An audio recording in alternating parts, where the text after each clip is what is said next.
আসসালামু আলাইকুম এভরিওয়ান। আজকে আমরা এইচএসসি 27 ব্যাচ আদমজি ক্যান্টনমেন্ট কলেজের কেমিস্ট্রি এক্সামের একটা কোশ্চেন সলভ করতে যাচ্ছি, যেটা দুইটা দৃশ্যকল্প দেখতে পাচ্ছি আর রাসায়নিক পরিবর্তন থেকে কোশ্চেনটা করা হয়েছে। আমরা শুধু দৃশ্যকল্প এক নিয়ে আপাতত ফোকাসড থাকতে চাচ্ছি। দৃশ্যকল্প একে বলা হয়েছে এখানে এ একটা পাত্র, যেই পাত্রে আছে অ্যামোনিয়া, আর সি পাত্রে আছে HCl, আর বি পাত্রে হচ্ছে এদের মিশ্রণ আছে। তো চিরচেনা ম্যাথের মতোই এখানে বলা হয়েছে দৃশ্যকল্প একের বিকার একের বিকার বি এর দ্রবণে এত মোল NaOH যোগ করলে pH এর কোনো পরিবর্তন হবে কি না। ওই তো আবারও সেম কোশ্চেন। আগে আমাদেরকে তাহলে কি বের করতে হবে? আগে আমাদের বের করতে হবে যে এটা বাফার দ্রবণ কি না। বাফার দ্রবণ বের করার জন্য আমাদেরকে মিশ্রণের প্রকৃতি বের করতে হবে। তাহলে মিশ্রণের প্রকৃতি আমরা যেভাবে বের করি সেভাবেই করব। আমরা অ্যামোনিয়ার মোল সংখ্যা বের করব, ঘনমাত্রা 0.3 আর আয়তন 100 ml মানে 0.1, তাহলে 0.03 মোল।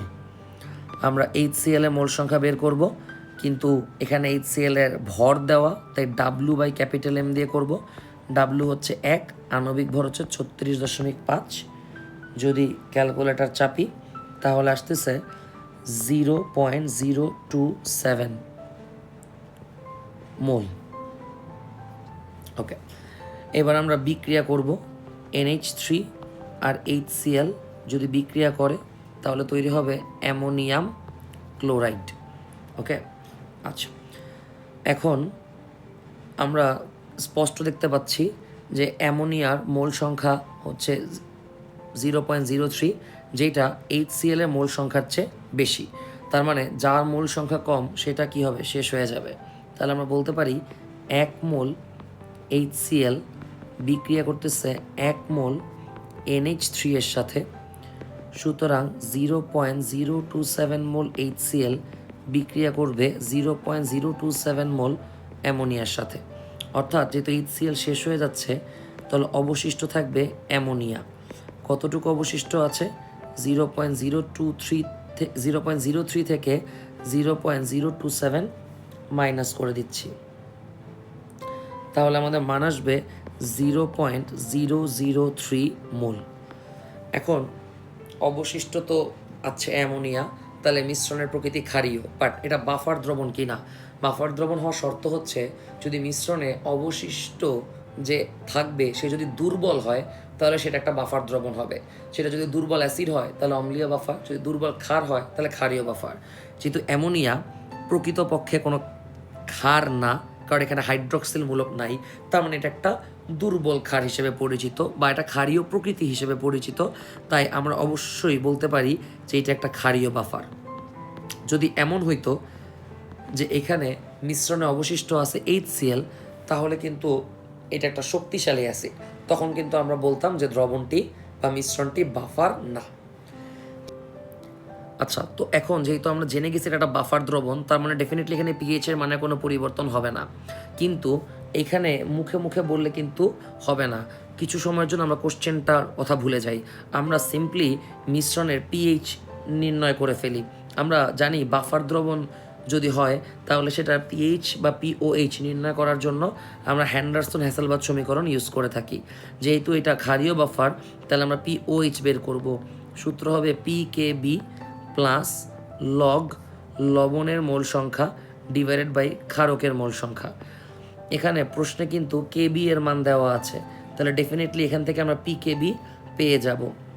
পিকেবি মানে হচ্ছে মাইনাস লগ কেবি। তাহলে আমি যদি ক্যালকুলেটর চাপি তাহলে আমার মান আসতেছে 4.74। এইবার এখানে ক্ষারকের মোল সংখ্যা বলতে অবশিষ্ট ক্ষারকের মোল সংখ্যা বোঝাচ্ছে, তার মানে এই যে 0.003 এটাই হচ্ছে আমার অবশিষ্ট ক্ষারকের মোল সংখ্যা। আর লবণের মোল সংখ্যা বলতে উৎপন্ন লবণের মোল সংখ্যা বসাচ্ছে, আর এটা আমরা খুঁজে পাবো আমাদের এই প্যারাটার মধ্যে লাস্ট যে সংখ্যাটা সেটাই হচ্ছে আমার উৎপন্ন লবণের মোল সংখ্যা, অর্থাৎ 0.027। তাহলে 0.027 নিলাম। এবার আমরা একটু ক্যালকুলেটর চাপে দেখি কত আসে।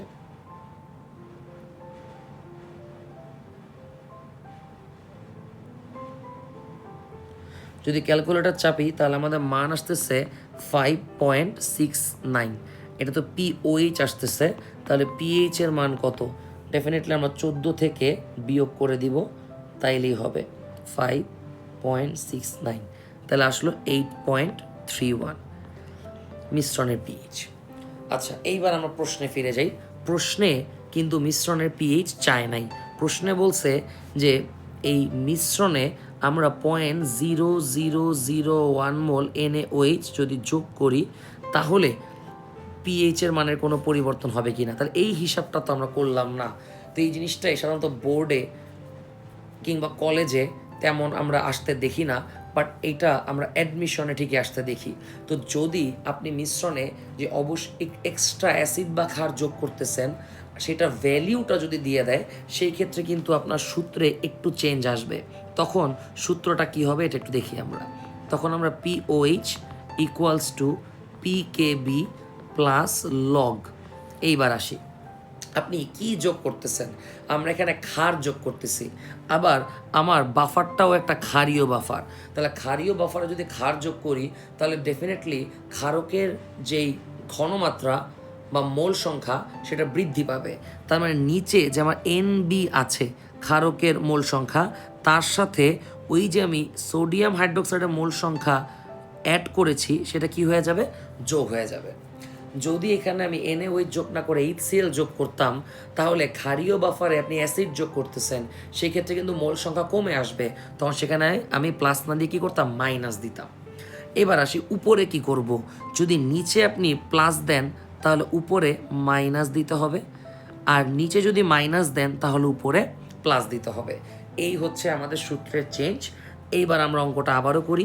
PKB এর মান 4.74, লগ লবণের মোল সংখ্যা 0.027, তার সাথে বিয়োগ করব 0.0001, আবার ক্ষারকের মোল সংখ্যা 0.03, তার 003, তার সাথে যোগ করব 0.0001।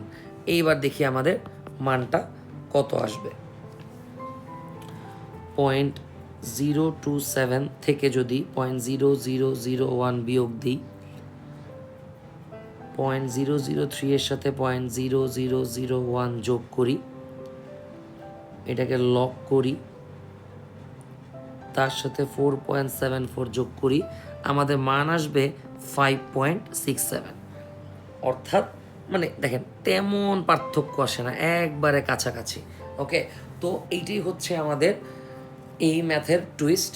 যদি এখানে NaOH এর পরিমাণটা না বলে দিত আর যদি শুধু বলতো মিশ্রণের পিএইচ নির্ণয় করো, সেই ক্ষেত্রে কিন্তু আমি মিশ্রণের পিএইচ এখানে এইভাবে অঙ্কটা করতাম। বাট যেহেতু যে এক্সট্রা জিনিস যোগ করতেছি তার একটা পরিমাণ দেওয়া আছে, তাহলে আমরা কি করব?